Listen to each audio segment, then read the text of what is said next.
In Tokyo's Nippon Budokan, a 72-year-old legend sat quietly in the front row as a cocky Wing Chun prodigy prepared to provoke a storm.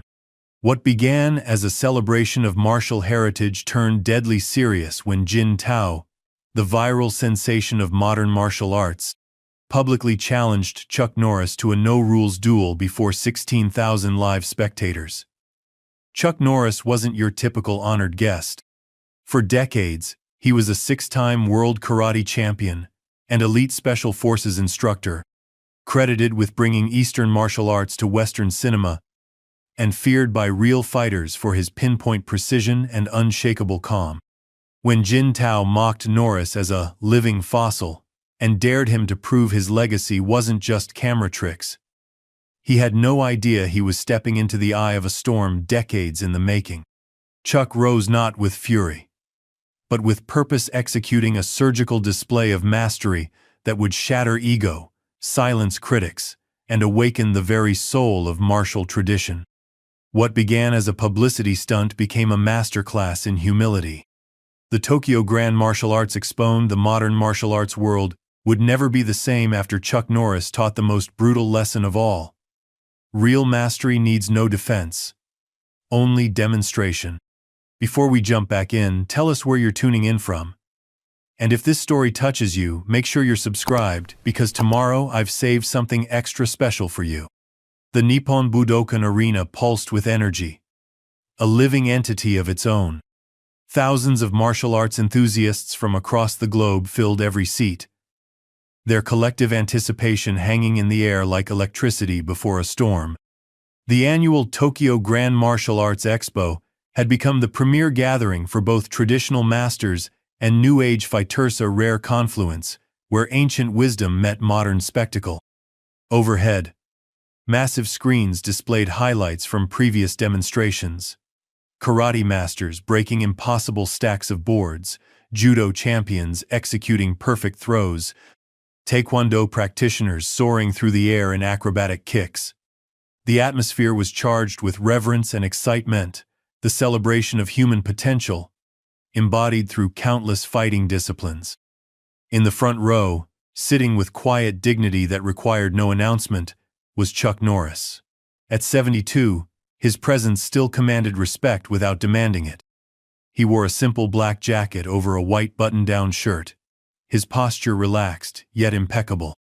There was no entourage surrounding him, no security detail hovering nearby, just a living legend observing the arts he had helped popularize decades ago. Cameras occasionally panned to him, capturing his thoughtful nods of appreciation during particularly skilled demonstrations. When they did, a ripple of whispers would spread through the crowd. For many, especially the older practitioners, his presence elevated the entire event. Chuck watched with the eyes of someone who understood what others merely witnessed, the difference between technique and true mastery. And now, announced Yumi Nakamura, the expo's elegant host, her voice carrying through the arena with practiced poise. Please welcome Jin Tao, the rising star of modern Wing Chun. The lights dimmed momentarily before spotlights converged on center stage. Electronic music with a driving beat pounded through speakers as Jin Tao emerged, young, lithe, and moving with coiled energy. At 28, he had become the face of a new generation of martial artists who fused traditional techniques with flashy presentation. His black uniform bore his personal logo, a stylized phoenix emblazoned in gold across the back. Jin began his demonstration with traditional Wing Chun forms, his hands moving with blinding speed through the centerline attacks that defined the style. But within minutes, he transitioned to his signature adaptations, spinning kicks that Wing Chun purists would consider sacrilege.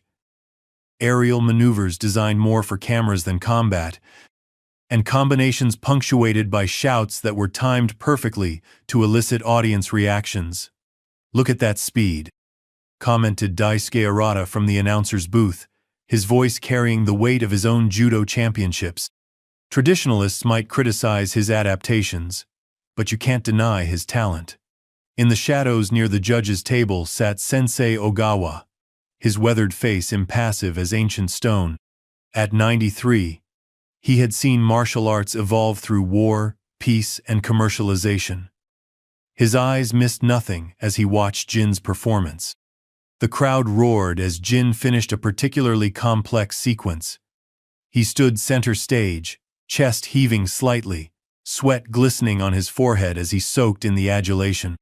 His followers, mostly younger fans who knew him through viral videos and social media, chanted his name with religious fervor. "Jin Tao! Jin Tao! Jin Tao!" He raised his hands, encouraging their worship with a confident smile. When the noise peaked, he gestured for silence, and the arena gradually quieted.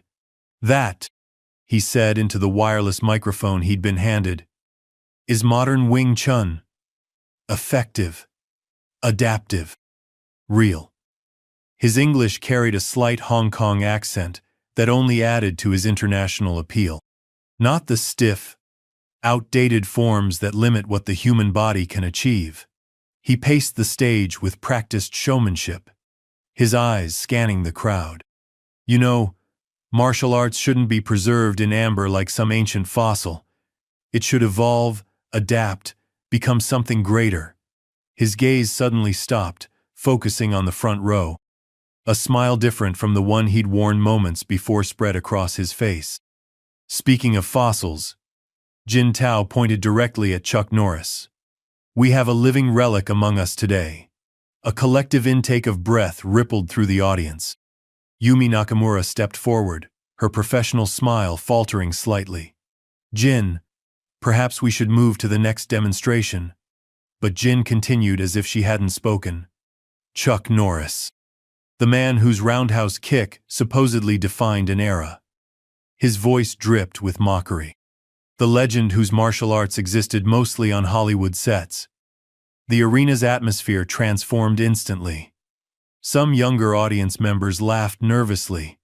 Others exchanged uncomfortable glances.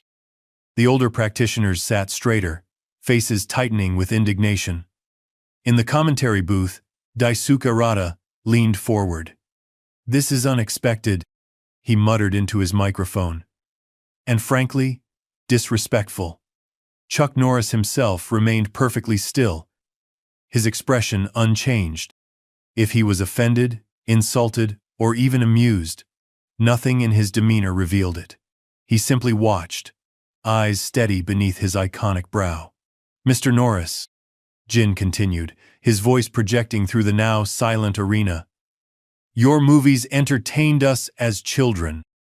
But here, today, we're celebrating real martial arts, not choreographed fights where the camera cuts away before contact."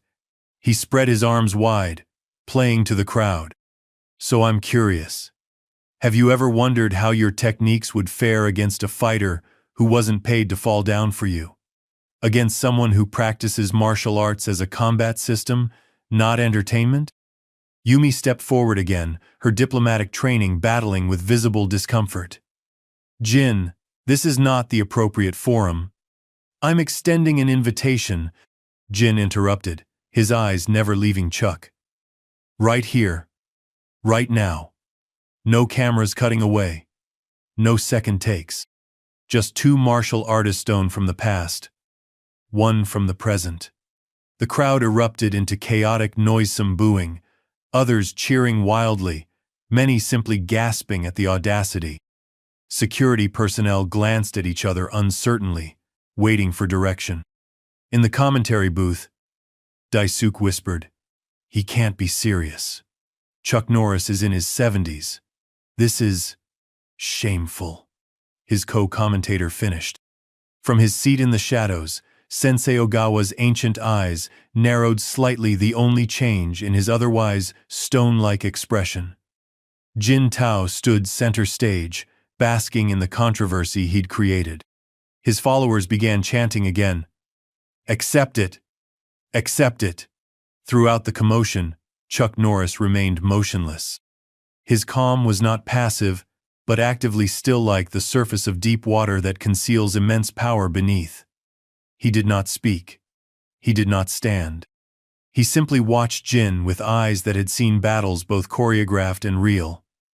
"Perhaps you prefer staying in your seat," Jin taunted, his confidence growing with each moment. Chuck remained silent. "Perhaps it's safer there, where legends can remain." Legends. The word hung in the air like a challenge. Jin Tao stood triumphant, having created exactly the viral moment he'd intended regardless of whether Chuck accepted or declined. Jin had positioned himself as the brash truth-teller confronting an outdated icon. But something unexpected began happening throughout the arena. A new chant started softly at first, then growing, "Chuck! Chuck! Chuck!" It spread like fire through dry grass, until thousands of voices called the same name. The unified sound rose to the rafters of the ancient Budokan, echoing against walls that had hosted martial arts demonstrations for generations. All eyes turned to the front row, where Chuck Norris sat, weathered hands resting lightly on his knees, still watching Jin Tao with that same unreadable expression. The moment stretched between them, young and old. Flash and substance, arrogance and experience, while the world watched. Waiting. Backstage, chaos erupted as event organizers huddled in urgent conversation. The expo's director, a portly Japanese businessman in his 50s, paced frantically. "This was not approved. Not in the program," he hissed to his assistants. "Get security to escort Jin off stage if necessary." But before anyone could act, Yumi Nakamura stepped into the backstage area, her face composed despite the storm brewing around her. "It's too late," she said quietly. "The challenge has been made public. Removing Jin now would only make the situation worse." Outside, the arena continued to pulse with dueling chants, Jin's followers calling for confrontation, while traditionalists chanted Chuck's name in solidarity. The division was palpable, cutting through the audience like a physical boundary. In the commentary booth, Daisuke Arata ran a hand through his cropped hair. "This is unprecedented in the expo's history," he told worldwide viewers. "Jin Tao has essentially hijacked the event with this challenge." He paused, then added with professional restraint that couldn't quite mask his personal feelings. "Some would call it brilliant marketing. Others might use different terms." Meanwhile, Jin had left the stage momentarily, surrounded by his entourage in a side corridor visible to some audience members.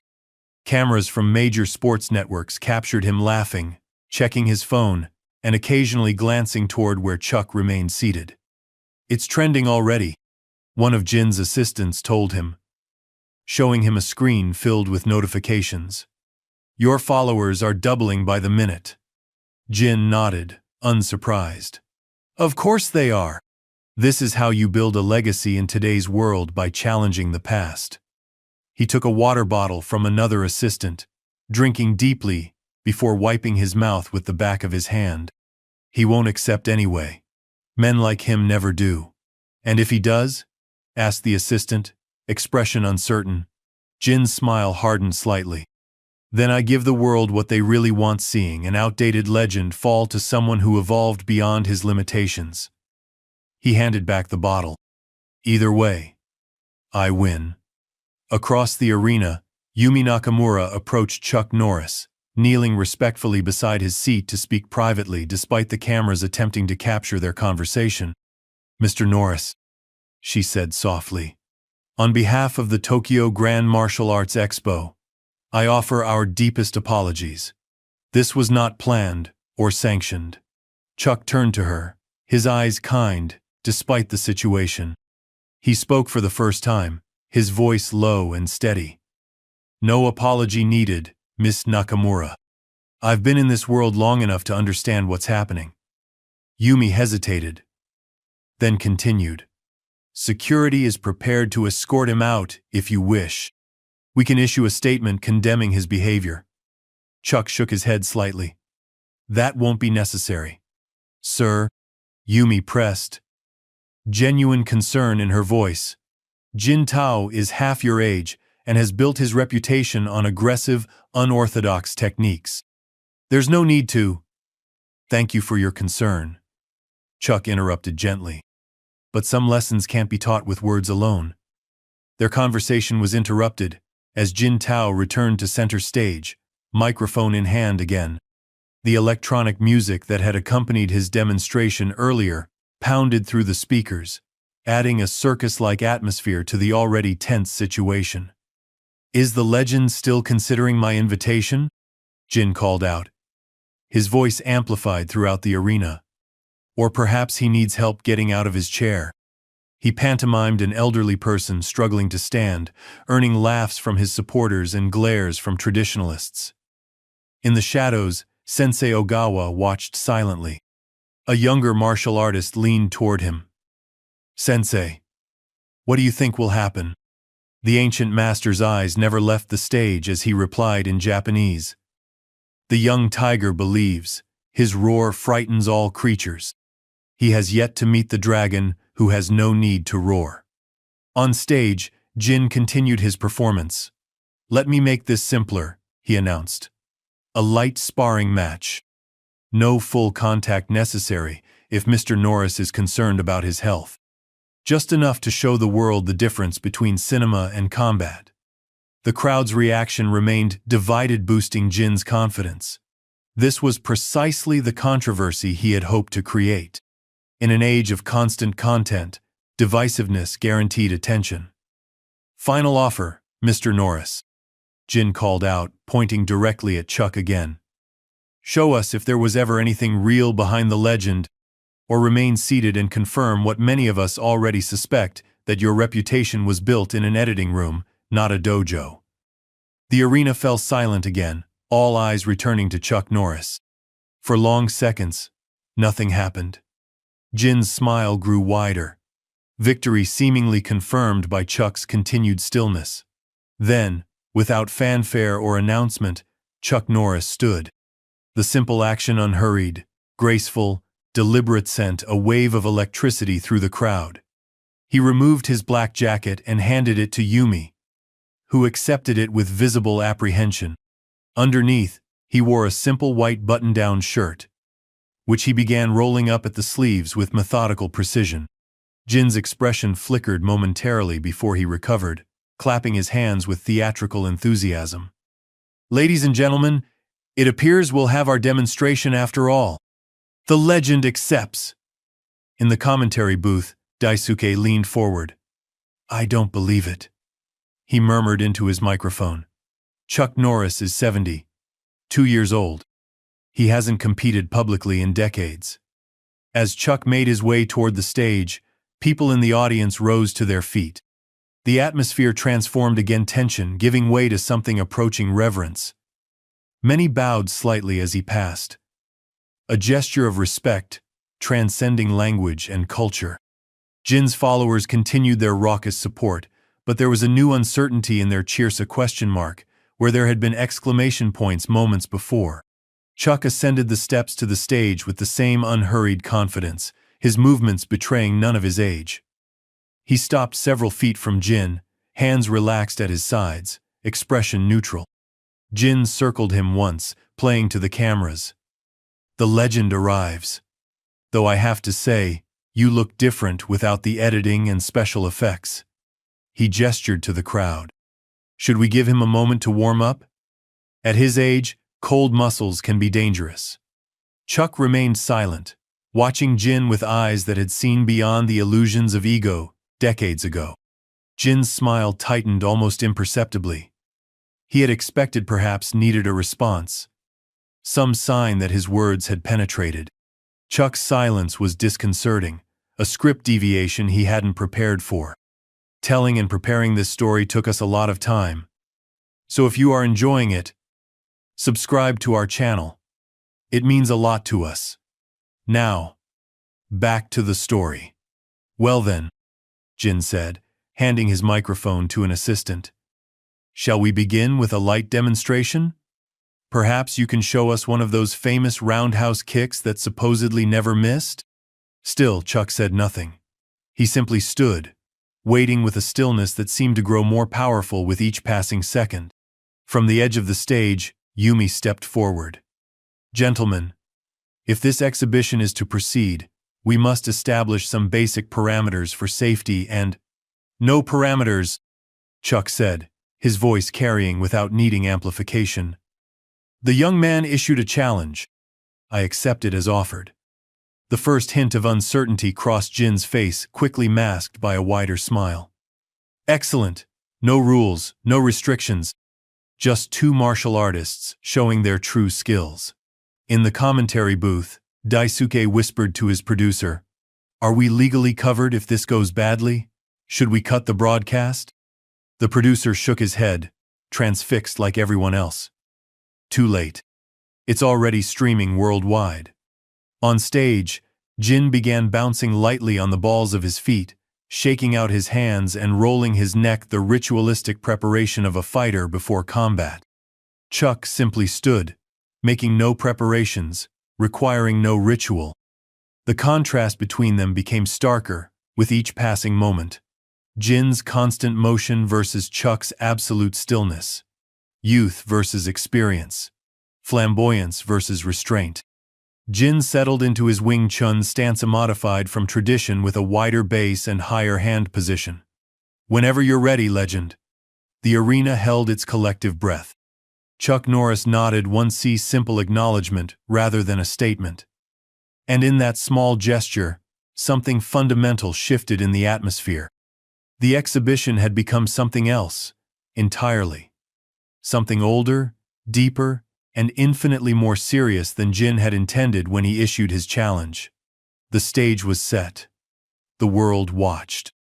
And two martial artists, separated by generations, philosophy, and purpose, prepared to demonstrate not just techniques but truths. The space between them seemed charged with invisible energy. Jin Tao shifted his weight from foot to foot, unable to remain still, even in his fighting stance. His eyes darted between Chuck and the audience, conscious of the cameras capturing every moment. Chuck Norris stood motionless, his breathing so controlled it was nearly imperceptible. "Ladies and gentlemen," Daisuke announced from the commentary booth, his voice hushed with tension. "What began as an unexpected challenge has turned into perhaps the most anticipated impromptu match in martial arts history. Chuck Norris, six-time world karate champion and cultural icon, facing Jin Tao, the self-proclaimed innovator of modern Wing Chun." Jin circled slowly to his left, maintaining his modified Wing Chun guard. "The first move is yours, Mr. Norris," he called out, loud enough for nearby audience members to hear. "I insist. Age before beauty, as they say." Chuck remained centered, turning only enough to keep Jin in his sightline. His hands stayed relaxed at his sides, not in any recognizable fighting stance, which only added to Jin's growing confusion. The young fighter circled closer, then retreated, testing the waters. "No stance?" he taunted. "Or have you forgotten the basics already?" In the front row, several martial arts masters exchanged knowing glances. They recognized what Jin did. Not that Chuck's seeming lack of preparation was itself a statement. The highest level of readiness requires no visible tell. Jin bounced forward suddenly, throwing a quick jab that stopped several inches from Chuck's face, a feint designed to provoke a flinch or reaction. Chuck didn't blink. "Nothing?" Jin laughed, though the sound held less confidence than before. Perhaps those movie reflexes were really special effects after all. He retreated again, circling, his smile faltering slightly at Chuck's continued stillness. The arena had fallen completely silent. 16,000 people barely breathing as they watched the psychological battle unfold. In the commentary booth, Daisuke leaned toward his microphone. "What we're witnessing now is something martial artists recognize as mental pressure." Jin testing Chuck's composure, while Chuck employs what some traditions call no mind, a state of complete readiness without telegraphing intention. Jin's patience finally broke. He lunged forward with a flurry of Wing Chun chain punches, trademark combination of rapid-fire strikes aimed at overwhelming an opponent's centerline defense. The attack stopped just short of contact, each punch pulling back at the last millisecond in a display of control that drew appreciative murmurs from the crowd. "Just demonstrations for now," Jin announced, bouncing back. "Wouldn't want to injure a national treasure on the first exchange." Chuck remained motionless, his eyes never leaving Jin's. Jin's expression hardened almost imperceptibly. The lack of reaction was becoming genuinely unsettling. He had expected fear, anger, or at least concern from the older man. Instead, he faced a wall of calm that seemed to absorb his provocations without effect. He tried again, this time with a spinning hook kick that whistled past Chuck's ear. Another near miss designed to demonstrate speed while intimidating his opponent. Still, Chuck didn't flinch. "Not even going to defend yourself?" Jin called out, genuine frustration beginning to color his voice. "This is supposed to be a demonstration, Mr. Norris. The audience expects some participation from both sides." From her position at the edge of the stage, Yumi Nakamura watched with growing concern. What had begun as an inappropriate challenge was transforming into something she recognized from years of studying martial arts history. Moment when combat transcends technique and becomes a clash of principles. Jin launched another combination, this time a series of oblique kicks targeting the knee, each one stopping just short of Chuck's leg. The crowd gasped at how close the kicks came to potentially devastating contact. "Still nothing?" Jin's voice rose slightly. "Is this how you plan to proceed? Standing like a statue until I get bored?" Then, for the first time since mounting the stage, Chuck moved. It wasn't dramatic, just a subtle shift of weight. His right foot sliding back half an inch as his hands rose to a relaxed guard position. The movement was so efficient, so devoid of wasted energy, that it seemed almost minimal. Yet to trained observers, it communicated volumes. In the shadows, Sensei Ogawa nodded once. Jin registered the change immediately, his eyes narrowing. "Finally," he said, dropping some of his showmanship as focus replaced theatrics. "Now we can begin properly." He settled into his stance again, this time with greater intention. The atmosphere in the arena shifted with the fighters' play acting, giving way to genuine engagement. "Jin appears to be taking a more serious approach now," Daisuke commented quietly. "Chuck's simple movement has changed the dynamic entirely." What happened next occurred so quickly that many in the audience weren't entirely sure what they'd seen. Jin launched forward with another chain punch combination, but this time with genuine intent behind it. As his fists drove toward Chuck's centerline, the older fighter simply wasn't where he should have been. With economy of movement that defied his age, Chuck had sidestepped not dramatically, just enough that Jin's entire combination sliced through empty air.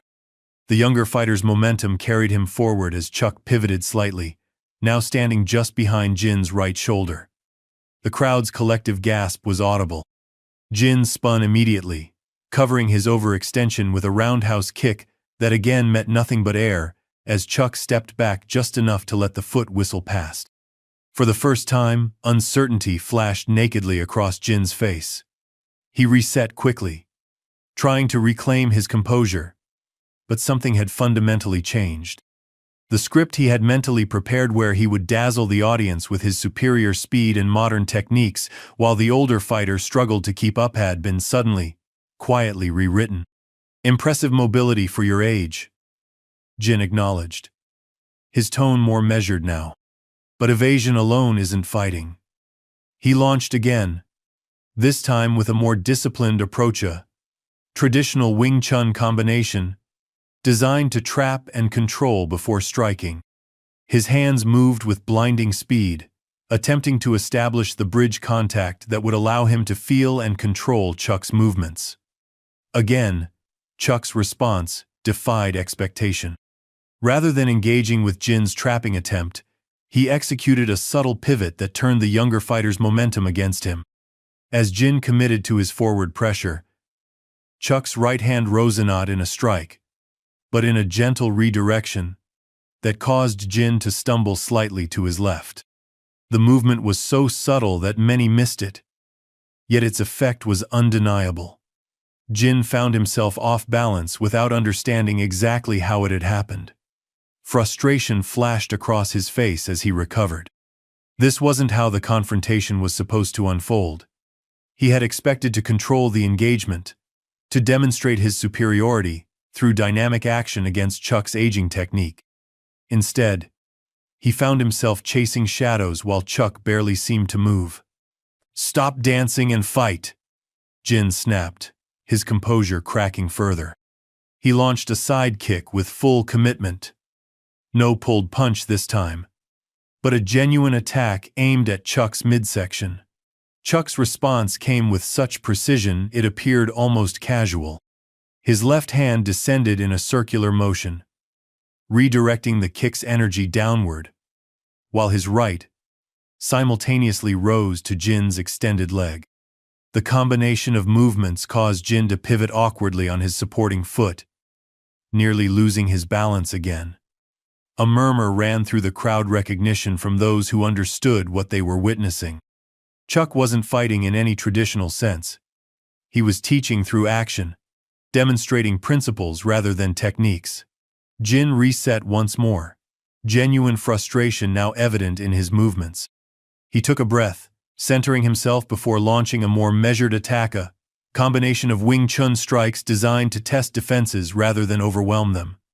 This time, Chuck engaged directly. His hands came up, meeting Jin's attacks with controlled precision. To the untrained eye, it might have looked like simple blocking. To masters watching, it was a demonstration of perfect economy, each movement serving multiple purposes simultaneously, defending while creating openings, absorbing energy while preparing to return it. For a brief sequence, they exchanged techniques in what appeared almost like a cooperative demonstration rather than a challenge. Jin's attacks came rapid fire, showcasing his speed and technical precision. Chuck's responses were measured, minimal, and devastatingly effective. Then, in a moment that would later be replayed millions of times on social media, Jin committed to a powerful cross-punch. Chuck's response was simple. A slight tilt of his head as his right hand simultaneously came up, not to block, but to trap Jin's extended arm. In one fluid motion, Chuck stepped forward, his left hand delivering a short, controlled strike to Jin's exposed ribs. The impact wasn't dramatic, no theatrical collision or exaggerated reaction, but the precision was such that Jin's breath audibly caught as the strike found the intercostal nerves between his ribs. He disengaged immediately, stepping back with widened eyes. The exchange had lasted less than 3 seconds, but its message was unmistakable. Chuck could have delivered significantly more power, could have exploited the opening for much greater effect. The restraint was itself a message. "First contact goes to Chuck Norris," Daisuke announced, unable to keep a note of satisfaction from his voice. A textbook demonstration of timing over speed, position over power. Jin touched his side briefly. Genuine surprise registered on his face before he masked it with determination. The playful arrogance that had characterized his earlier performance had evaporated completely.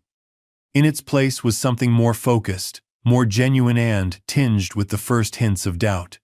"Impressive," Jin acknowledged, his voice tighter than before. "But a single touch proves nothing." Chuck inclined his head slightly, not in disagreement, but in simple acknowledgement.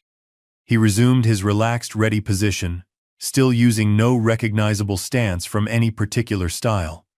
His adaptability spoke volumes to those who understood martial arts at a fundamental level. In the front row, phones recorded every moment. Social media platforms were exploding with live commentary as millions worldwide tuned in to the unexpected confrontation. What had begun as a publicity stunt had transformed into something approaching legend in real time. Jin settled himself, visibly recalibrating his approach. The showman was receding, the fighter emerging more authentic but also more dangerous.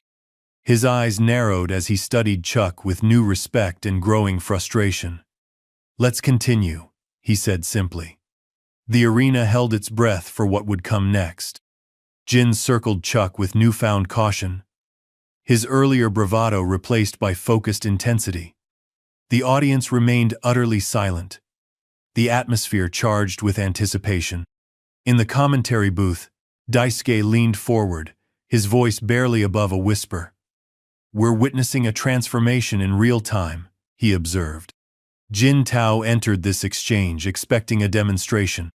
What he's receiving is an education. Jin feinted left before committing to a right hook departure from Wing Chun's traditional straight-line attacks. The adaptation revealed both his versatility and his growing desperation to find an opening in Chuck's defense. Chuck parried the hook with minimal movement, his forearm connecting with Jin's at precisely the correct angle to dissipate the force. As the younger fighter's momentum carried him forward, Chuck executed a subtle foot sweep not to take Jin down, but to momentarily disrupt his balance. Jin recovered quickly, but his expression had changed again.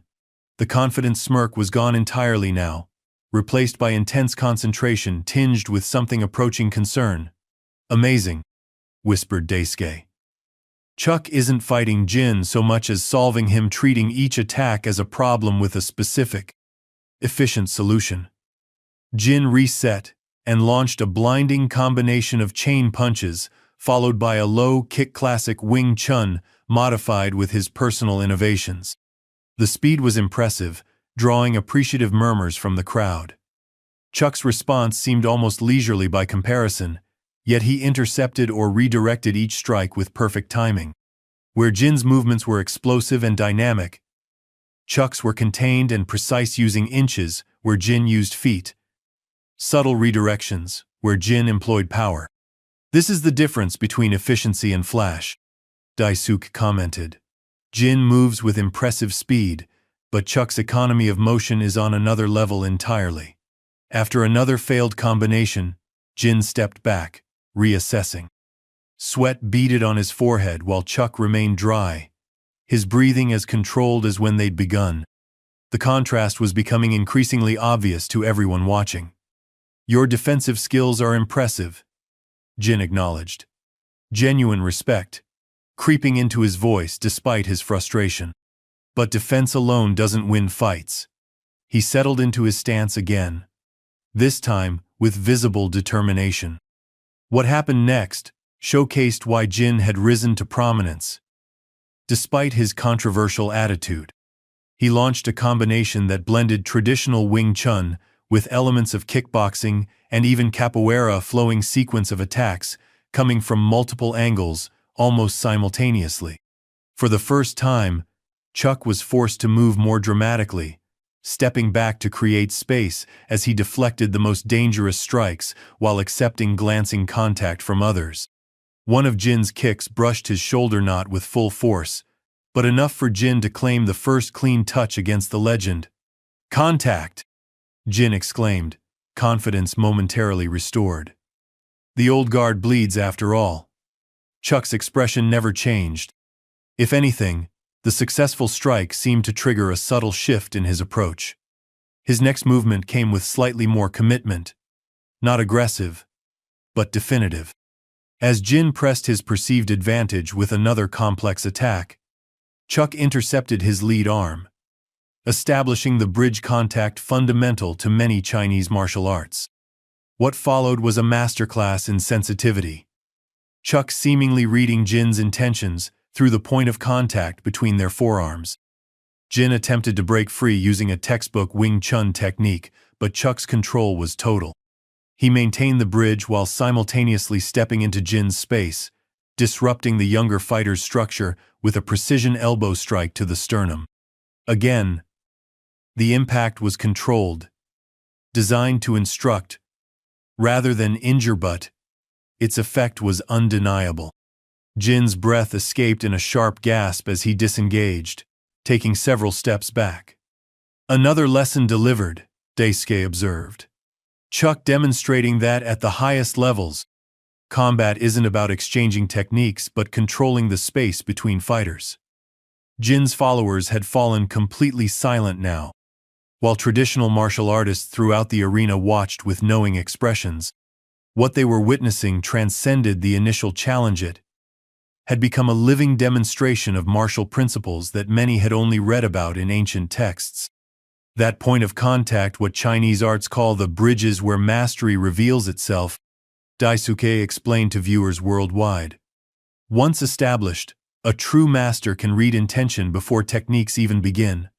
Jin had now experienced this truth firsthand, and it had shaken him. He stood at the edge of the performance area, reassessing everything he thought he knew about the man he had so casually dismissed as a relic. From the sidelines, Yumi watched with a complex mixture of emotions. As a martial artist herself, she recognized the rare privilege of witnessing such a demonstration. As the event host, she remained concerned about how this unexpected confrontation might end. Jin took a deep breath, centering himself before re-engaging. When he stepped forward again, something had changed in his approach. The flashy elements had been stripped away, revealing a more honest expression of his training. He moved with purpose rather than showmanship, his techniques cleaner and more direct. Interesting, Daisuke noted. Jin appears to be returning to core Wing Chun principles, perhaps recognizing that the fundamentals matter more than his personal innovations in this context. The next exchange confirmed this observation. Jin attacked with traditional Wing Chun combination chain punches, low kicks, and trapping hands employed with focused intensity rather than theatrical flair. It was his most authentic display of martial art thus far. Chuck met this new approach with appropriate respect, engaging more directly with Jin's techniques, rather than simply evading them. For nearly 30 seconds, they exchanged strikes and counters in what appeared almost like a high-level training drill rather than a confrontation. In this purer exchange, Jin's genuine talent became evident. Stripped of arrogance and showmanship, his Wing Chun was impressive, fast, technically sound, and powerful. Several of his strikes found partial targets, though none with decisive effect. Chuck's responses remained measured and instructive. Where Jin committed fully to his attacks, Chuck maintained reserve power, never employing more force than necessary to make his point. The distinction became increasingly clear. Jin was fighting to win, while Chuck was teaching through action. After a particularly intense sequence, they separated briefly. Jin's chest rose and fell with deepening breaths, while Chuck's composure remained unchanged. The contrast was telling. Stamina becomes a factor, Daisuke observed. Jin's explosive style consumes energy at a much higher rate than Chuck's efficiency-based approach. Jin seemed to recognize this disadvantage. He took a moment longer to recover before re-engaging, his next attack more measured. But something had shifted in the dynamic between them. The initial confrontation had evolved into something approaching a masterclass, with Jin unconsciously taking the role of student despite himself. From his place in the shadows, Sensei Ogawa's weathered face showed the first hint of a smile, recognition of timeless principles being demonstrated before thousands who rarely saw martial arts expressed at this level of mastery. Jin launched forward again, this time with a flying kick designed to force Chuck to retreat. Instead, Chuck stepped offline at the perfect moment, allowing Jin's momentum to carry him past. As the younger fighter landed, Chuck delivered a short, precise strike to Jin's kidney region, another controlled impact, designed to instruct rather than damage. Jin grunted, turning quickly to prevent Chuck from capitalizing on the momentary advantage. But the message had been delivered. Spectacular techniques created spectacular vulnerabilities when employed against someone who understood fundamental principles. That's 3 controlled strikes Chuck has landed, Daisuke counted, each one a lesson rather than an attempt to dominate. The crowd had fallen into an almost reverent silence, collective understanding, dawning that they were witnessing something rare, martial arts expressed as philosophy, rather than sport or spectacle. Jin's frustration mounted visibly. He had initiated this challenge expecting to enhance his reputation by embarrassing a legend. Instead, he found himself being systematically deconstructed before a global audience.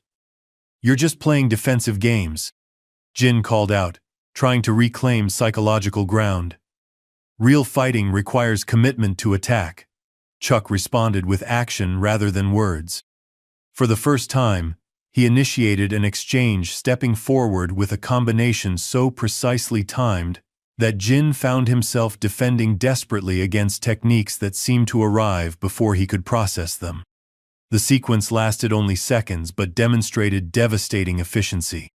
Chuck threw no spinning kicks, no flashy techniques, just fundamental strikes, delivered with such perfect biomechanics that Jin's defenses crumbled despite his speed and youth. The exchange ended with Chuck's open palm stopping a centimeter from Jin's throata. Clear message that could have been a fight-ending strike had he chosen to complete it. Jin froze, eyes widening, as he realized how vulnerable he had been. The moment stretched between them, youth confronting wisdom, ego facing humility, before Chuck calmly retracted his hand and resumed his ready position. "Extraordinary control," Daisuke whispered into his microphone. "Chuck just demonstrated that he could end this at any moment, but chooses not to. This isn't about winning for him, it's about teaching." In the audience, phones recorded furiously as social media exploded with real-time commentary. What had begun as a controversial challenge was transforming into something approaching legenda, moment when martial arts transcended technique to express deeper truths. Jin backed away slightly, visibly reassessing everything about his approach. When he re-engaged, his attacks came with desperate intensity, a fighter trying to prove something not just to the audience now, but to himself. He launched a blistering combination of strikes from multiple angles, his speed truly impressive as he committed fully to overwhelming Chuck's defenses through sheer volume and velocity. Chuck weathered the storm with remarkable composure, not attempting to counter each strike, but rather reading the pattern within the chaos. He allowed glancing contacts while protecting vital areas, conserving energy where Jin expended it freely. When the moment came, Chuck's counter was devastatingly simple.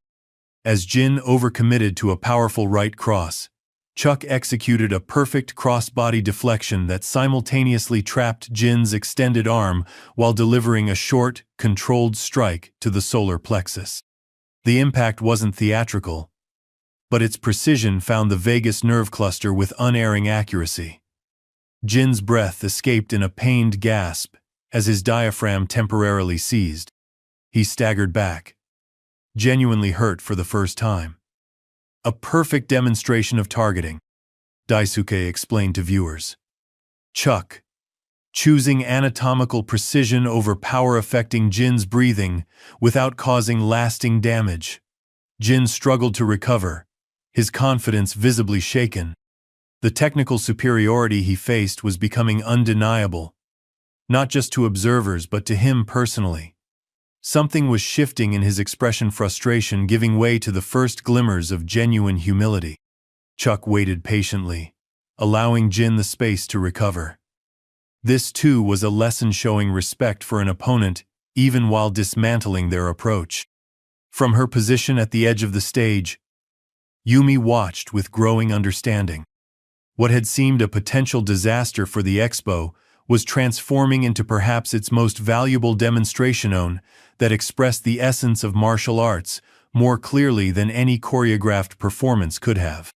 Jin straightened, his breathing gradually normalizing. For the first time since mounting the stage, genuine respect showed in his eyes as he regarded Chuck. He settled into a more traditional Wing Chun stance, stripped of his personal modifications, returning to fundamentals. "Jin appears to be abandoning his flashy adaptations," Daisuke observed, returning to core principles in recognition that innovation without foundation leads nowhere against true mastery. The next exchange reflected this evolution. Jin attacked with textbook Wing Chun, combinations direct, efficient, and focused. His movements had shed the theatrical elements, revealing the solid training beneath his usual performance. Chuck engaged with appropriate respect, meeting Jin's renewed commitment to tradition with more direct interaction. For nearly a minute, they exchanged techniques in what appeared almost like high-level partner training rather than conflict attack and counter flowing naturally, neither seeking to overwhelm the other. In this purer exchange, Jin's genuine talent became evident. When not obscured by showmanship, his Wing Chun revealed depth and understanding. Several of his techniques found partial targets, though none with decisive effect. "We're seeing the real Jin Tao now," Daisuke commented. "When the performance falls away, there's authentic skill beneath." But even this more disciplined approach encountered the same fundamental problem. Where Jin's techniques required full commitment, Chuck's responses maintained reserve capacity, never employing more energy than necessary, always conserving and redirecting rather than opposing force directly. The contrast in their breathing told the story clearly. Jin's chest heaved with deepening exertion while Chuck remained composed, his respiration controlled and efficient. From the shadows, Sensei Ogawa nodded, slowly, recognition of timeless principles manifesting before thousands who rarely witnessed martial arts at this level of refinement. As the exchange continued, Jin's frustration mounted again, not from arrogance now, but from genuine bewilderment at his inability to create meaningful advantage despite his best efforts. This was perhaps the most valuable lesson. That some gaps cannot be closed through technique alone. That wisdom accumulated through decades cannot be circumvented by talent or youth. In a final, desperate attempt to assert himself, Jin launched a spectacular combination beginning with chain punches before transitioning to a spinning back fist, followed by a high roundhouse kick. The sequence showcased his athletic gifts and technical versatility. Chuck's response demonstrated why experience transcends physical attributes. Rather than attempting to match Jin's dynamism, he simply stepped inside the technique's radius at precisely the correct moment. As Jin's roundhouse kick passed harmlessly overhead, Chuck delivered a short, precise elbow strike to Jin's floating ribs. The impact wasn't dramatic, but its placement was perfect, finding the intercostal nerve bundle with unerring accuracy. Jin gasped, his combination collapsing as pain radiated through his side. For a moment, genuine fear flashed across Jin's facade of injury, but of the growing realization that the gap between them was fundamentally unbridgeable.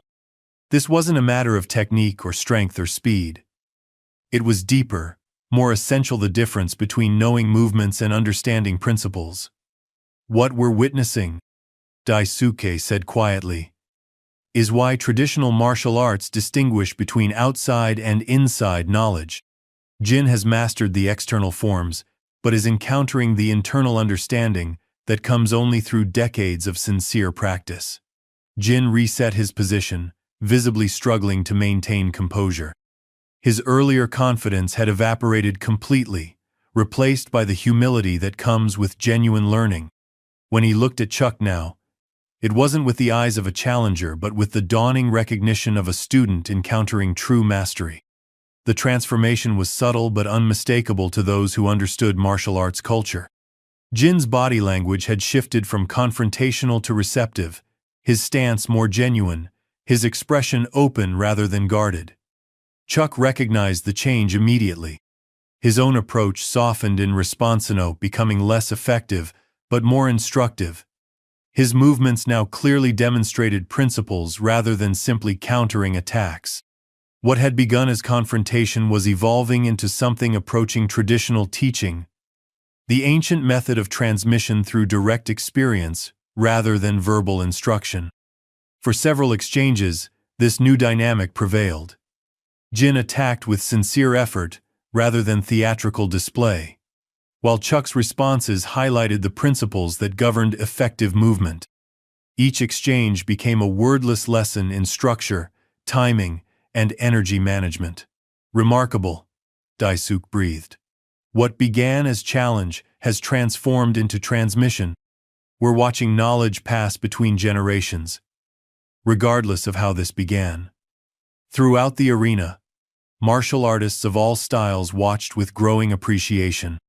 The initial discomfort at Jin's disrespect had given way to recognition of a timeless pattern playing out before them, the cycle of challenge, resistance, and eventual understanding that had characterized martial arts evolution for centuries. In the shadowed corner, Sensei Ogawa's weathered face showed the first hint of a smile, recognition of eternal principles manifesting in modern context.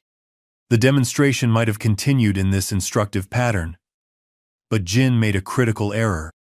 Frustrated by his inability to create advantage through conventional techniques, he reverted briefly to his performance mindset, launching a spectacular flying kick designed more for cameras than combat. Chuck's response was immediate and definitive. Rather than evading, he stepped directly into Jin's attack path with perfect timing. As the younger fighter's momentum carried him forward, Chuck executed a subtle redirection that completely collapsed Jin's structure mid-technique. What followed happened so quickly that many in the audience didn't fully process it until watching slow-motion replays later. Chuck delivered 3 precisely targeted strikes in rapid succession: palm heel to sternum, knuckle strike to solar plexus, and open hand to carotid sinus known with full power, but each finding neurological targets with unerring accuracy. Jin's body registered the impacts before his mind could process them. His nervous system momentarily overloaded as autonomic responses triggered simultaneously: diaphragm seizing, blood pressure dropping, proprioception faltering. He collapsed to one knee, gasping for breath, his vision swimming as his body attempted to reset multiple disrupted systems at once. The arena fell completely silent. Chuck stood calmly, making no move to press his advantage, simply waiting with the patience of someone who had nothing to prove and nowhere to rush to. In that moment of vulnerability, something profound happened within Jin Tao. The last vestiges of his arrogance crumbled, replaced by genuine humility born not from defeat but from understanding. He had sought to challenge a legend, and instead found himself confronting truths about martial arts and himself that he had never fully grasped. As Jin struggled to regain his composure, Chuck did something unexpected. He extended his hand not to continue the exchange, but to help Jin rise. The gesture contained multitudes: respect for Jin's skill, despite his attitude; acknowledgement of his courage in facing what he didn't understand; and invitation to grow beyond the limitations of ego. For a heartbeat, Jin hesitated, the last remnants of pride battling with emerging wisdom. Then he reached up and accepted Chuck's hand, allowing himself to be helped to his feet. That simple exchange, more than any technique demonstrated, captured the essence of martial arts at its most profound. Not competition, not domination, but mutual respect and the endless journey towards self-improvement. The crowd recognized the significance immediately. Applause began softly, then swelled until it filled the enormous arena, not the raucous cheering of entertainment, but the deep appreciation of witnessing something authentic and timeless. What began as spectacle ends in substance, Daisuke said quietly. Perhaps the most valuable demonstration any of us will ever witness. Jin Tao stood unsteadily, his breath coming in ragged gasps. The physical effects of Chuck's precise strikes were still reverberating through his system, autonomic functions slowly normalizing as his body recovered from the neurological overload. But the greater impact was psychological. Everything he thought he knew about himself, about martial arts, about the nature of mastery, had been systematically deconstructed in front of thousands. The audience watched in reverent silence, understanding they were witnessing something transcendent. This was no longer about winning or losing, but about truth revealing itself through action. Chuck stood a respectful distance away, his posture relaxed yet alert. He had made his point without humiliating his opponent, perhaps the highest expression of martial virtue. Now he waited, allowing Jin the space to process what had happened. In the commentary booth, Daisuke spoke in hushed tones. We're seeing the rarest of moments in martial arts when a practitioner encounters their limitations not through words or theory, but through direct experience. This is how true growth begins. Jin straightened slowly, his usual swagger completely absent. For the first time since mounting the stage, genuine humility showed in his stance, the performative kind he might display after defeating an opponent, but the authentic humility born of profound realization. He began, his voice barely carrying to the front rows. He stopped, seemingly at a loss for words. The transformation was remarkable to those who had followed Jin's career. The brash young fighter who had built his reputation on dismissing traditional masters now stood speechless before one, stripped of pretense by direct experience. Chuck's expression remained neutral, neither gloating nor condemning. He simply waited, embodying the patience that comes from decades of practice. Jin took a deep breath, visibly collecting himself. His next words surprised everyone who thought they knew him. "I have much to learn," he said simply. The admission so, at odds with his carefully cultivated public persona, sent murmurs through the crowd. This wasn't part of a performance or strategy. It was genuine recognition, spoken from a place of newfound clarity. In the shadows, Sensei Ogawa nodded once, satisfaction evident in his ancient eyes. The lesson had been received exactly as intended. Chuck acknowledged Jin's words with a slight inclination of his head. Respect returned for respect given. He remained silent, allowing Jin's growth to unfold without interference. Jin settled into a traditional Wing Chun salute, first time he had displayed this formal gesture during the entire expo.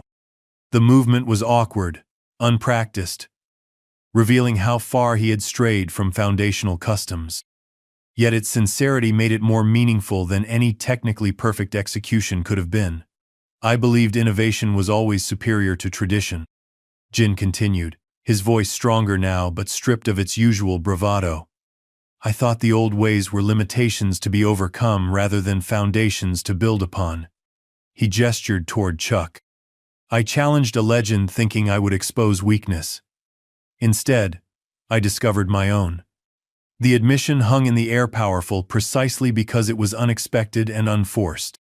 Jin Tao, social media sensation and self-proclaimed revolutionary, was publicly acknowledging the value of what he had previously dismissed.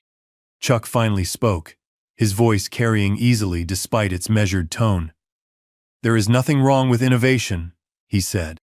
"But without respect for foundations, we build on sand." The simple statement contained volumes of wisdom, acknowledging Jin's creativity while identifying the fundamental flaw in his approach. Not condemnation, but clarification. Jin absorbed the words with visible thoughtfulness. For perhaps the first time in his public career, he was truly listening rather than simply waiting for his turn to speak. The moment might have concluded there a perfect narrative arc from challenge to humility, but Jin wasn't finished. Something deeper was unfolding within him. A reckoning that demanded expression.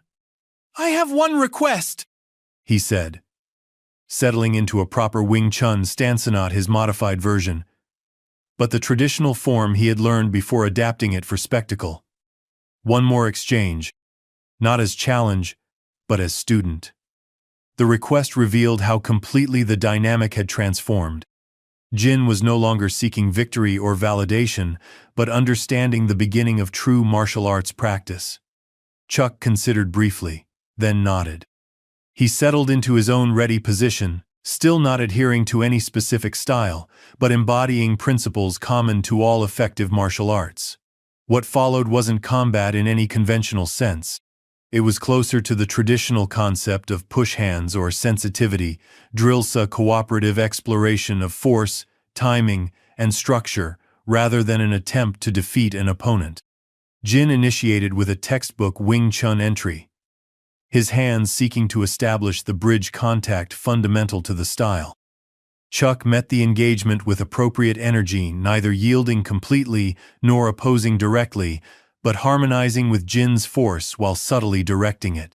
For nearly a minute, they moved together in this connected dialogue of pressure and release. No strikes were thrown, no techniques completed.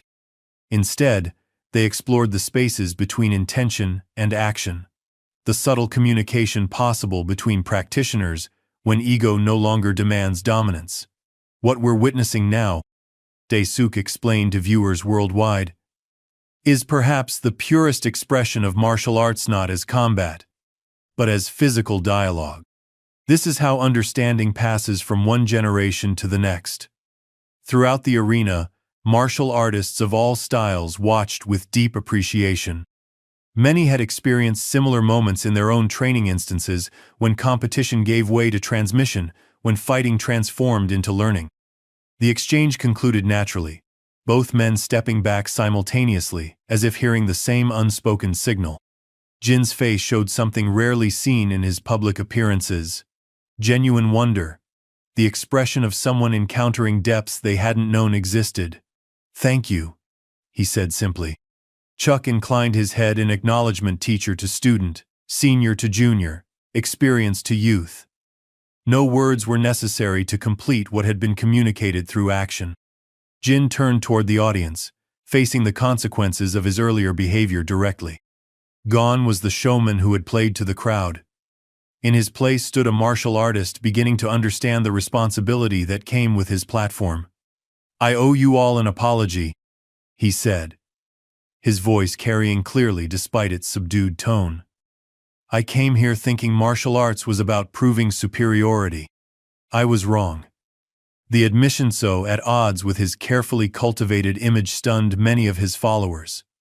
Some looked confused, others disappointed. But among traditional practitioners, heads nodded in recognition of authentic growth. "Mr. Norris," Jin continued, turning back to Chuck, "I especially owe you an apology. I challenged not just your skill but your legacy, without understanding either." Chuck's response embodied the generosity of spirit that characterizes true masters. "The path of martial arts is long," he said. "We all stumble along the way. What matters is whether we learn when we fall." The wisdom of the statement, simple yet profound, resonated throughout the arena. Here was the essence of martial philosophy expressed not through ancient texts or formal lectures, but through lived experience. Jin bowed deeply, not the cursory nod he typically offered opponents, but a profound gesture of respect that acknowledged the gulf between his previous understanding and what he had glimpsed today. When he straightened, something had changed permanently in his demeanor. The transformation wouldn't be complete in a single moment. Genuine growth never is, but a threshold had been crossed. The young fighter who had mounted the stage in arrogance was not the same one who stood there now. Chuck returned the bow with appropriate formality, acknowledging not just Jin's current state, but his potential future growth. In that gesture was recognition that all masters begin as students, and all traditions evolve through those willing to carry them forward. As they straightened, the arena erupted in applause, not the raucous cheering of entertainment, but the deep appreciation of witnessing something authentic and meaningful. Masters throughout the audience stood in recognition of principles demonstrated rather than techniques displayed. In the commentary booth, Daisuke struggled to find words adequate to the moment. "What began as confrontation has ended in transmission," he finally said. "Perhaps the most valuable demonstration possible in martial arts." Chuck turned and walked calmly toward the stage exit, his message delivered completely through action. He had come not seeking validation or victory, but to uphold principles that transcended both. Jin remained center stage, watching Chuck's departure with newfound understanding. The legend he had sought to diminish had instead elevated him, not by defeating him physically, but by offering him a glimpse of the deeper dimensions of martial arts he had previously ignored in pursuit of fame. As Chuck reached the edge of the platform, he paused briefly, turning back toward Jin. Their eyes met across the distance, teacher and student. Experience and potential, past and future connected by the timeless principles they both now acknowledged. Chuck offered a small nod, not of dominance but of encouragement. Then he descended the steps and walked unhurriedly through the parting crowd, his presence lingering long after he disappeared from view. Jin stood alone center stage, the spotlight still upon him but illuminating someone fundamentally changed. His followers watched in confusion, their chants silenced by the unexpected transformation of their champion. In that moment of silence, authentic growth became possible not just for Jin, but for all who witnessed truth revealing itself through action rather than words. The phoenix of ego had fallen. What would rise from its ashes remained to be seen. The applause faded into contemplative silence as Chuck Norris disappeared down the corridor, leading from the main arena. On stage, Jin Tao remained motionless, physically present, but psychologically transformed. The spotlight still illuminated him, but the man standing in its glow was fundamentally different from the one who had mounted those steps an hour earlier. He touched his side where Chuck's precision strikes had found their targets, physical reminders of principles demonstrated through direct experience. The impacts had been controlled, designed to instruct rather than injure. Even in combat, Chuck had maintained the essence of martial virtue, using only what was necessary, no more and no less. Throughout the arena, phones captured this tableau, once brash fighter, now standing in solitary reflection. Social media platforms were already exploding with clips from the confrontation, the algorithms amplifying the spectacle while missing the substance. Comments sections filled with tribal reactions, Chuck's supporters claiming vindication, Jin's followers offering excuses or abandoning him altogether. The digital world demanded clear winners and losers, heroes and villains, reducing complex reality to simplified narratives. But for those physically present in the Budokan, something more nuanced had transpired, a moment when martial arts expressed its essence not through words or theory but through direct transmission. Yumi Nakamura approached Jin carefully, unsure what to expect from the fighter whose provocative persona had dominated martial arts social media for the past 2 years. The microphone in her hand seemed almost an intrusion into the moment's authenticity. "Jin," she said quietly, "would you like to address the audience?" Jin looked at the offered microphone as if seeing such an object for the first time. The man who had built his career on provocative soundbites now seemed to recognize the weight and responsibility of public speech. He accepted the microphone with uncharacteristic humility. For several seconds, he simply stood there, gathering thoughts that were clearly undergoing radical reorganization. "I came here today believing I understood martial arts," he finally said, his voice lacking its usual performative projection. "I was wrong." The simple admission, so at odds with his carefully cultivated image, rippled through the arena. His followers exchanged confused glances, while traditional practitioners nodded in recognition of authentic growth. "For years, I've dismissed traditional masters as relics," Jin continued. "I built my reputation on the claim that I had evolved beyond their limitations."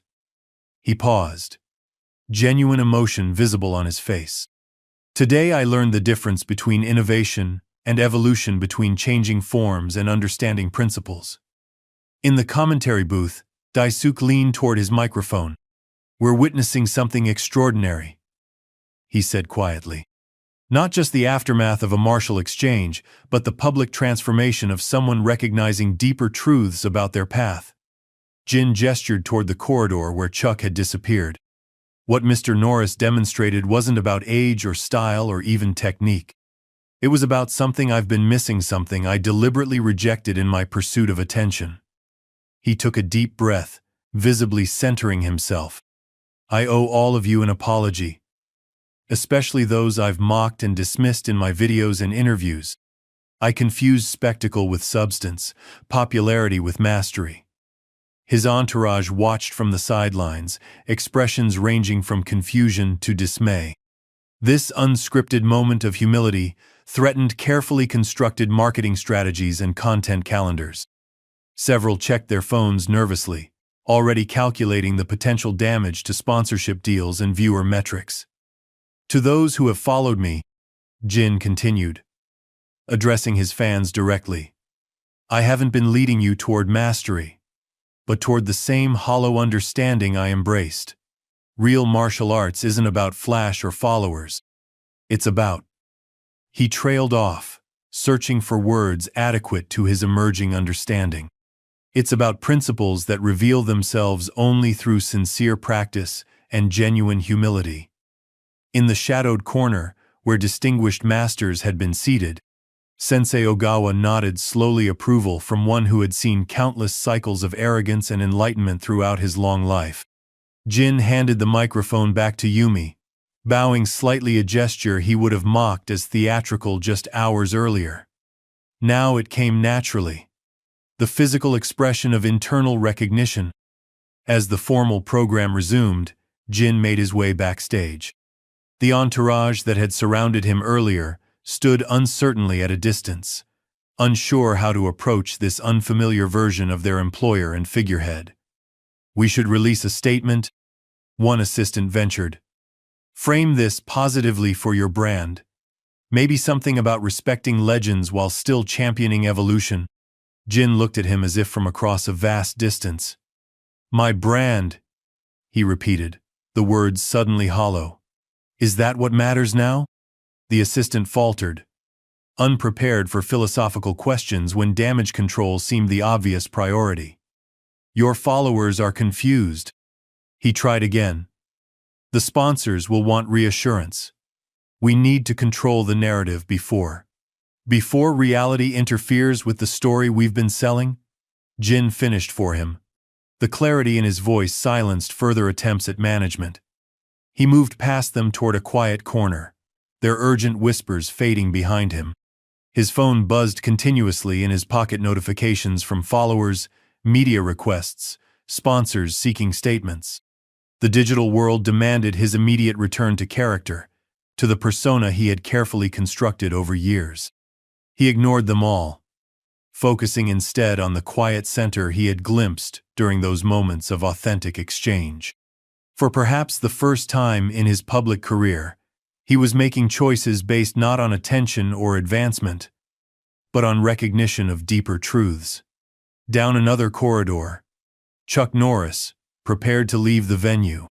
He had declined multiple interview requests with polite but firm refusals. What needed to be said had been communicated through action, not words.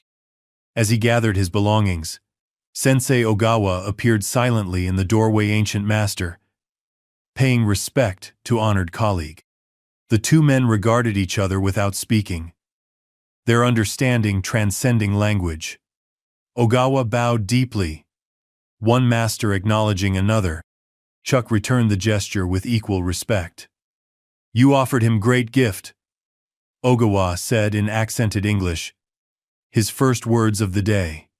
Chuck's response was characteristically measured. Experience is the only teacher that leaves no room for argument. Ogawa nodded, satisfaction evident in his weathered features. Some seeds fall on stone, others on fertile ground. We cannot know which until after planting. The metaphor captured perfectly the uncertainty of transmission. No teacher could force understanding, they could only create conditions where it might take root. His ground may prove more fertile than it appeared, Chuck observed. This is my hope, Ogawa agreed. He bowed again before departing as silently as he had arrived, leaving Chuck to complete his preparations in solitude. Across the venue, Jin remained in quiet contemplation until approached by someone unexpected, Daisuke Arata, who had left the commentary booth after concluding his broadcast duties. May I join you? The former judo champion asked. Jin looked up, surprise evident on his face. He nodded, gesturing to the empty chair beside him. Daisuke sat without speaking immediately, allowing the silence to settle between them. When he finally spoke, his words were carefully chosen. 20 years ago, I experienced something similar, he said. Not as publicly, but just as transformative. Jin's interest visibly piqued. What happened? I was Japanese national champion, convinced my understanding of judo was complete, Daisuke explained.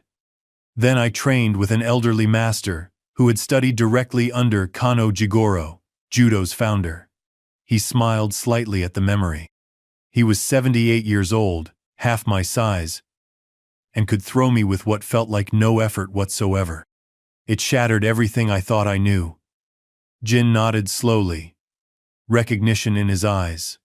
Today feels like waking up, Daisuke finished for him. Realizing you've been practicing the form without grasping the substance. Exactly.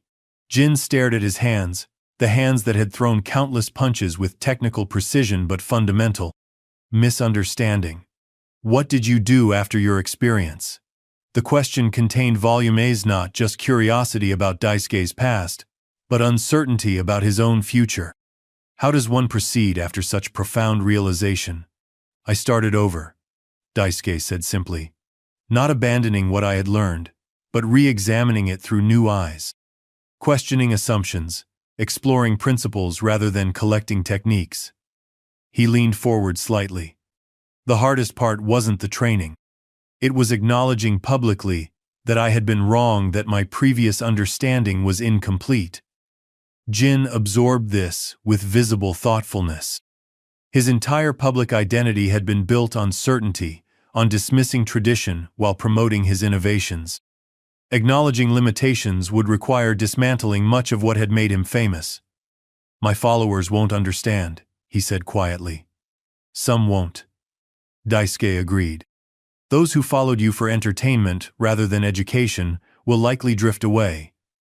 But others, those seeking genuine understanding, might follow you into deeper waters. The metaphor resonated with Jin.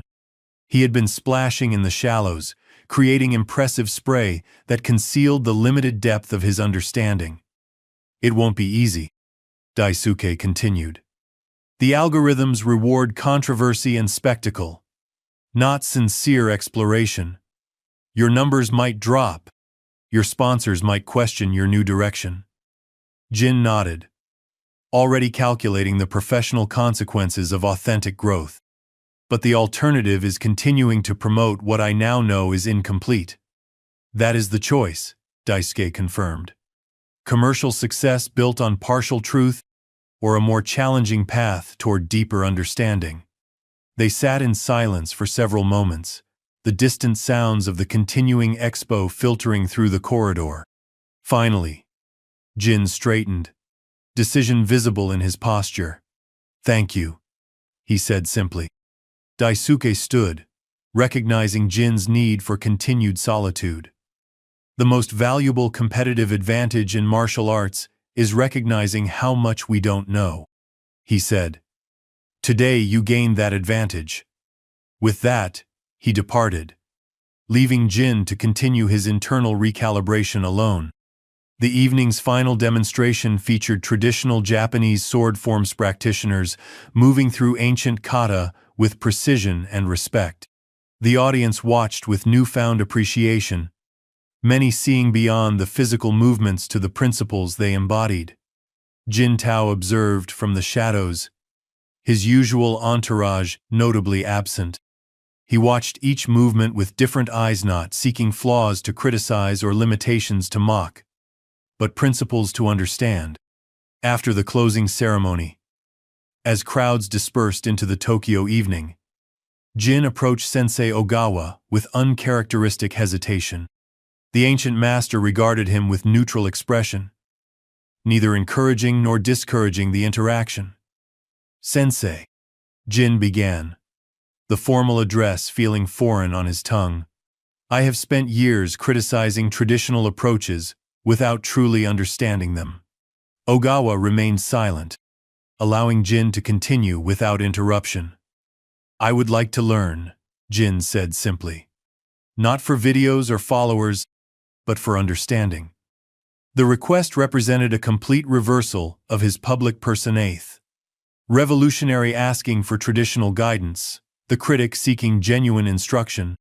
Ogawa studied him for long moments, assessing not his technical ability but his sincerity. Finally, he spoke in measured tones. Tree that bends in storm may straighten when calm returns, he said. Tree that refuses to bend breaks instead. The metaphor wasn't immediately clear to Jin, but Ogawa continued before he could ask for clarification. Come to my dojo tomorrow morning. 5 o'clock. We will see if today's lesson was temporary or lasting. With that, he turned and walked away, leaving Jin with both invitation and challenge. The opportunity for growth existed, but commitment would be required to realize it. As the arena emptied, cleaning crews began their work restoring order after the day's events. In the center of the stage where everything had unfolded, Jin stood alone, looking out at the empty seats. From this vantage point, he had experienced both the height of arrogance and the beginning of wisdom.